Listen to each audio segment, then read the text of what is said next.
રાજકોટ જિલ્લાના ગોંડલ તાલુકાના ગુંદાળા ગામે સરપંચ ગોરધનભાઈ ચોથાભાઈ ડાભી પર હુમલાની ઘટના સામે આવી છે। આરોપ છે કે 3 શખ્સોએ કાળા રંગની ફોરવ્હીલમાંથી ઉતરી ધોકા અને લાકડી વડે સરપંચ પર રસ્તા પર હુમલો કર્યો।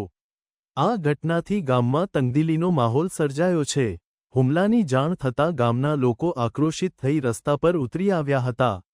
તેમણે હુમલાખોરોને ઝડપી પાડવાની માંગ સાથે વિરોધ પ્રદર્શન કર્યું। સ્થિતિને નિયંત્રિત કરવા માટે તાલુકા પોલીસ, એલસીબી, એસઓજી સહિત જિલ્લાની વિવિધ પોલીસ ટીમો ગુંદાળા ગામે પહોંચી હતી। શુક્રવાર સાંજના સમયે લગભગ 2 કલાક સુધી ગામમાં તંગદિલીનો માહોલ રહ્યો। પોલીસે ગામમાં શાંતિ જાળવવા માટે કડક બંદોબસ્ત ગોઠવ્યો છે અને હુમલાખોરોની શોધખોળ શરૂ કરી છે। આ ઘટનાને લઈને સ્થાનિક લોકોમાં ભયનો માહોલ છે। પોલીસે સરપંચના નિવેદનના આધારે ફરિયાદ દાખલ કરી વધુ તપાસ શરૂ કરી છે। હુમલાખોરોને ઝડપવા માટે સીસીટીવી ફૂટેજ અને અન્ય પુરાવાઓ એકત્રિત કરવામાં આવી રહ્યા છે। ગોંડલ તાલુકા પોલીસ સ્ટેશનના ગુંદાળા ગામે ફરિયાદી ગોરધનભાઈ ચોથાભાઈ ડાભી ઉંમર વર્ષ 50 તેને આવી એફઆઈઆર રજીસ્ટર કરાવેલી કે તેના ગામના હિતેન્દ્ર ઉર્ફે હિતુ જાડેજા અને અજાણ્યા 2 માણસોએ તેના પર લાકડાના ધોકા વડે હુમલો કરી જાનથી મારી નાખવાની ધમકી આપી મૂંઢમાર મારેલો હોય।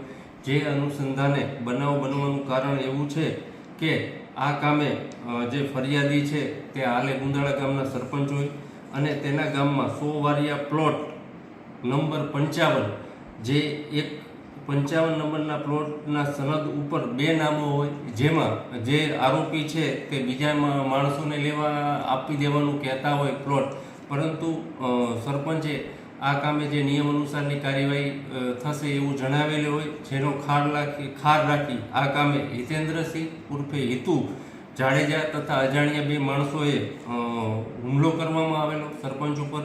જે અનુસંધાને તાત્કાલિક ગઈ રાતે જ આ હિતુ જાડેજા અને અન્ય 2 અજાણ્યા માણસોને રાઉન્ડ અપ કરવામાં આવેલા છે અને આ બાબતની આગળની તપાસ ગોંડલ તાલુકા પોલીસ સ્ટેશન ચલાવી રહી છે। અને ગઈ રાત્રે જે ગ્રામજનોની રજૂઆત હતી કે આરોપી બાબતે તેઓને ગઈ રાત્રે જ અટક કરવામાં આવેલા છે અને ગામમાં હાલે શાંતિ છે। આમ આ તપાસ ગોંડલ તાલુકા પોલીસ સ્ટેશન ચલાવી રહી છે।